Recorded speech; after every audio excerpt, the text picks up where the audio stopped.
ఎన్నికలు మనందరికీ తెలుసు, ప్రజాస్వామ్యంలో గెలుపోవటంలో అత్యంత సహజమైనవి. కాకపోతే చాలా పని జరిగి అన్ని రంగాలలో గణనీయమైన చారిత్రాత్మకమైనటువంటి అభివృద్ధిని చేసినామని మనం చెప్పడమే కాదు, ప్రజలు కూడా కొనియాడిన తర్వాత కూడా కొన్ని చిన్న చిన్న కారణాల చేత అధికారానికి చేరువలోకి వచ్చి ఒక 14 స్థానాలు 1000 నుంచి 8,000 ఓట్ల తేడాతో మనం కోల్పోయి మనం విపక్షంలో ఉన్నాం. 64 సీట్లతోనే ఇలా కాంగ్రెస్ పార్టీ అధికారంలో ఉంది. వాళ్ళకేం పెద్ద బ్రహ్మాండమైనటువంటి మనకంటే చాలా గొప్పగా ఏం రాలే. 64 వస్తే మనకు 39 వచ్చినాయి. మనకు వాళ్లకు తేడా కేవలం 4,40,000 ఓట్లు మాత్రమే. మీ అందరికీ తెలుసు 1.85% మాత్రమే తేడా. దానికి వాళ్ళేదో మొత్తం ప్రపంచాన్ని జయించినట్లు ఒకసారి గెలిస్తే అవతల విపక్ష పార్టీకి గెలిచినటువంటి ఎమ్మెల్యేలకు కానీ ప్రజాస్వామ్యంలో ప్రజలు ఇచ్చినటువంటి ఆ 39 మంది యొక్క తీర్పుకు కానీ ఏమి గౌరవం లేనట్లు ఎగిరెగిరి పడుతున్నారు, లేచి లేచి మాట్లాడుతున్నారు.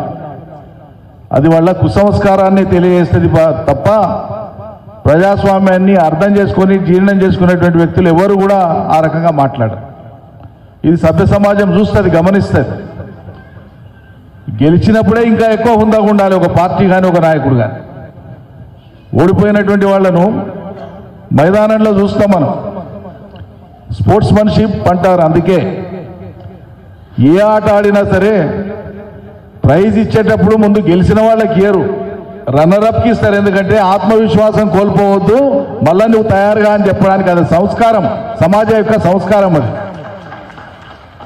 ఆయన ఇంగిత జ్ఞానం కూడా లేకుండా గెలవంగానే అవతలను అవమానించడము, అసభ్యంగా మాట్లాడడము, అవతల పార్టీకి సంబంధించినటువంటి వాళ్ళ మీద దాడులు చేయడము, నీచంగా మాట్లాడడము, ఇది దీనికోసం గెలిపేలే ప్రజలు. దీంతోనే అర్థమైపోతుంది మేము పొరపాటు చేస్తున్నాం కదా అని ప్రజలు అనుకుంటున్నారు ఇటువంటి చేష్టలతోనే. కాబట్టి వాళ్ళు అర్థం చేసుకునే రీతే మంచిది. మీరు కూడా మాట్లాడాల్సి ఉంటుంది, చెప్పాల్సి ఉంటుంది సందర్భోచితంగా, సమయోచితంగా.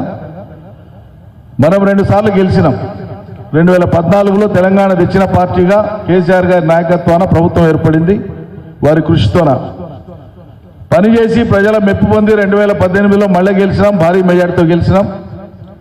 2023 వరకు అద్భుతంగా పనిచేసినాం. నేను ఇంతకుముందు చెప్పినట్లు చారిత్రాత్మకమైన పనులు చేసినాం, మామూలు పనులు కాదు మనం చేసింది. గొప్ప గొప్ప పనులు చేసినాం కాబట్టే కదా తెలంగాణ రాష్ట్రం కేవలం 9.5 ఏళ్ల కాలంలో భారతదేశంలో చాలా రంగాలలో నంబర్ 1 రాష్ట్రంగా తెలంగాణ ఎదిగింది. నేను సాక్షాత్తు ముఖ్యమంత్రి గారి క్యాబినెట్లో వ్యవసాయ శాఖ మంత్రిగా చేసిన, మీకు తెలుసు.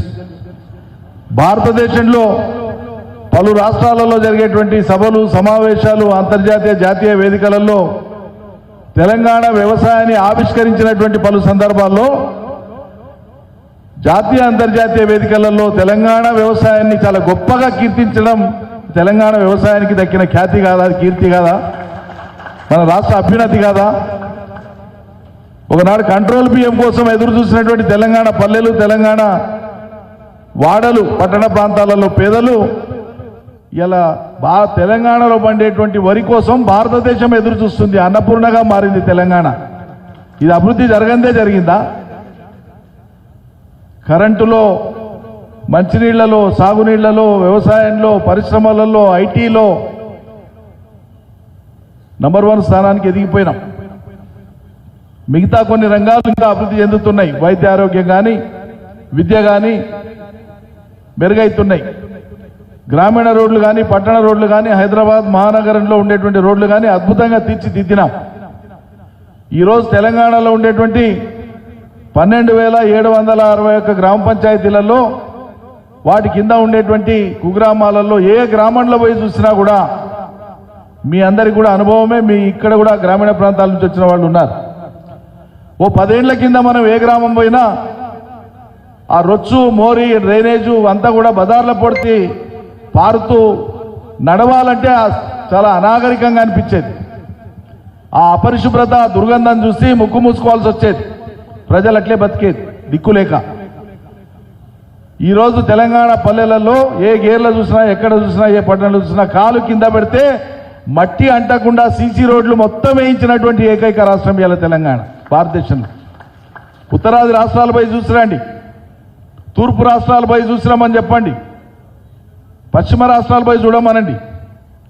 ఈ దేశంలో కాంగ్రెస్ కేవలం 3 రాష్ట్రాలలో అధికారంలో ఉంది. హిమాచల్ ప్రదేశ్, కర్ణాటక, తెలంగాణ. 6 నెలల కింద కర్ణాటక, 2 నెలల కింద తెలంగాణ, అంతకుముందు హిమాచల్ ప్రదేశ్. 28 రాష్ట్రాలలో ఉనికి కోల్పోయింది కాంగ్రెస్ పార్టీ. ఇలా వాళ్ళు మనల్ని ఎక్కిరిస్తున్నారు. ఈ ఒక రాష్ట్రంలో జరంత గెలవంగానే ఎగిరెగిరి పడుతున్నారు, హద్దు అదుపు లేకుండా మాట్లాడుతున్నారు. మనం 2 సార్లు గెలిచి 3వ ఎన్నికకు పోయినప్పుడు దీని వెనుక ఉన్నటువంటి కొన్ని పరిస్థితుల్ని, రాజకీయ పరిణామాలని కూడా మనం ఒకసారి చర్చించుకోవాలి. అందుకోసమే నేను మీతో మాట్లాడదలుచుకున్నాను. ఇక గెలిస్తే అందరం, ఓడిపోతే ఎవరికి సంబంధం లేదన్నట్లు ఉండకుండా రాష్ట్రంలో మరి మల్లన్న గెలిచిండ్రు, నేను ఓడిపోయిన. ఉదాహరణకు అత్యద్భుతంగా నేను పనిచేసిన, నేను చెప్పడం కాదు, విపక్షాల వాళ్ళు కూడా అంగీకరిస్తారు, అంత గొప్ప పనిచేసిన. అన్ని స్కీములు ఆడమలైనవి, ఈడమలైనవి. మరి కొన్ని స్కీముల వల్ల నాకు నష్టం జరిగితే అదే స్కీముల వల్ల మల్లన్న కూడా నష్టం జరగాలి కదా. అంటే రాష్ట్ర వ్యాప్తంగా ప్రజలు ఒకే తీరున స్పందించలేదనేది అర్థమవుతుంది. హైదరాబాద్ నగరం మొత్తం అభివృద్ధిని చూసి వేసేసారు. కారణం ఏంటంటే ఇక్కడ ఎవ్వరు కూడా ఖాళీగా ఉండరు. ఉదాహరణకు యువకులు ఎవరైతే 18 ఏళ్ళు దాటినటువంటి వాళ్ళు, కొత్తగా ఓటాకు వచ్చిన వాళ్ళు ఎవరైతే ఉంటారో వాళ్ళు ఎవరు ఖాళీగా ఉండరు. హైదరాబాద్ మహానగరంలో ఏదో పని చేసుకోకపోతే బతుకుదేరు వెళ్ళదు వాళ్ళకి. గ్యారంటీగా పనిలో నిమగ్నం అయిపోతారు. కాబట్టి వాడు ఖాళీగా ఉండడు, కాబట్టి వేరే ఆలోచన ఉండదు. కళ్ళ ముందల అభివృద్ధి కనిపిస్తుంది, బతుకుదేరు ఉంది, కాబట్టి కేసీఆర్ కోటేసింది. గ్రామీణ ప్రాంతాలలో కొంత వైవిధ్యం ఉంది. 10th పాస్ అయిన వాళ్ళు, ఇంటర్ పాస్ అయిన వాళ్ళు ఆ కుటుంబాల యొక్క వృత్తిని చేపట్టకుండా, పై చదువులకు పోకుండా, కొంతమంది ఉన్నారు పై చదువులకు పోయేవాళ్ళు, కానీ 10th ఇంటర్ కాడనో ఆగిపోయినటువంటి పిల్లలు ఉన్నారు. వాళ్ళని సరిగ్గా డ్రైవ్ చేసేటువంటి మెకానిజం లేదు మన దగ్గర. వాళ్ళకి చెప్పేటోళ్ళు కూడా లేరు సరిగ్గా. దాంతో ఏమైపోయింది, 24 గంటల అస్తమానం ఈ వాట్సాప్, అందులో వచ్చేటువంటి దుష్ప్రచారం, అది వాళ్ళ మెదడుకి ఎక్కిపోయింది. మామూలు మహిళలు అన్నీ మనం ఊరికి పోయి అన్నీ చెప్తే ఇదైంది కదా, ఇదైంది కదా, ఇదైంది వరుస పెట్టి మనం 100 పనులు చెప్తే అవునబ్బా అవన్నీ అయినాయి, కానీ నా కొడుకుకు జాబ్ సారు అంటదా. అమాయకత్వం. జాబ్ అంటే ఏంటమ్మా, సర్కారు కొలువే జాబా? ఏదైనా పని చేసుకొని బతికితే కూడా జాబే కదా. జాబ్ అంటే పనే, పని ఏదైనా పనే, బతుకుదేరు కోసం చేసుకోవచ్చు కదా. చదువు జ్ఞానం కోసము, పని బతుకుదేరు కోసం. సింపుల్ మాట. చదువు జ్ఞానం కోసం, పని బతుకుదేరు కోసం. నీకున్న జ్ఞానంతో నువ్వు నైపుణ్యాన్ని సంతరించుకొని నీవు ఏ పని చేయగలవో, నీకు దేంట్లో నేర్పరితనం ఉందో, ఏ పనిలో నీకు ఆసక్తి ఉందో ఆ పని చేసుకొని బతకాలే మానవుడు. అది లోకం రీతి, కానీ అది నేర్పలే మనం. కాంగ్రెస్ పార్టీ దుష్ప్రచారం చేసింది. ఎక్కడో ఒక్క ఊర్లో ప్రత్యేకంగా ఒక్క ప్రాజెక్టు కింద ఒక్క ఊర్లో ప్రత్యేక పరిస్థితులలో ఈ ఊరికాడికి మీ అందరికి ఎంప్లాయ్మెంట్ ఇప్పిస్తా స్పెషల్ కేసు కింద అని సీఎం గారు మాట్లాడితే ముందల వెనుక కట్ చేసి ఇంటింటికి ఉద్యోగం ఇస్తాను కేసీఆర్ అన్నాడని చెప్పి దుష్ప్రచారం చేసి, ఏమన్నా మనం చెప్పబోతే సారే చెప్పిండు కదయా అంటారు. తెలియంతనం. అది అమాయకత్వంతో ఉండేటువంటి మూర్ఖత్వం. అట్లా 3వ టర్మ్ వచ్చేటప్పటికి ఏం జరిగిందంటే, అనేక పనులు మనం చేసినా కూడా ప్రజల మైండ్లో ఇవన్నీ అవును అయినాయని ఉన్నా కూడా ఒక్కొక్క చోట ఒక్కొక్క అంశం ప్రభావితం చేసింది. గ్రామీణ నియోజకవర్గాలలో కొత్తగా ఎదిగి వచ్చినటువంటి ఓటర్లు, నిరుద్యోగులు, ఉద్యోగులు, వీళ్ళు మనకు వ్యతిరేకంగా చేసింది. అది టిల్ట్ అయిపోయింది. హైదరాబాద్ మహానగరంలో అందరు ఏకపక్షంగా మనకేసింది. అది ఇట్లా టిల్ట్ అయింది. ఉత్తర తెలంగాణలో బీజేపీ, కాంగ్రెస్, బీఆర్ఎస్ ముక్కోడపు పోటీ నడిచింది చాలా నియోజకవర్గాలలో. ఆ ముక్కోడపు పోటీలో ఒక 8 స్థానాలు బీజేపీ గెలిస్తే ఎక్కువ స్థానాలలో మనం గెలవడానికో కాంగ్రెస్ గెలవడానికో దోహదపడింది. ముక్కోడపు పోటీ జరిగింది కాబట్టి. ఇట్లా భిన్నమైనటువంటి కారణాలు ఉన్నాయి. వీటికి తోడు మొదటి 2 సార్లు 2014 కానీ 2018 డిసెంబర్లో కానీ జరిగిన ఎన్నికలలో తెలంగాణ తెచ్చిన పార్టీగా, అభివృద్ధి చేసిన పార్టీగా అద్భుతంగా కేసీఆర్ని ఆదరించింది.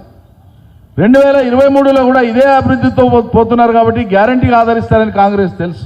అందుకే వాళ్ళు ఏం చేసినారు, దేశవ్యాప్తంగా పైనుంచి కింది దాకా వాళ్ళు ఒక ముందస్తు వ్యూహం రచించుకొని ఒక ఏడాదిన్నర ముందే 2 ఏళ్ల నుంచే పేడప్పు సంస్థల్ని కొన్నింటిని ఎంకరేజ్ చేసి వీలైనంత దుర్మార్గపు దుష్ప్రచారాన్ని వాళ్ళు లంఘించుకున్నారు. మనం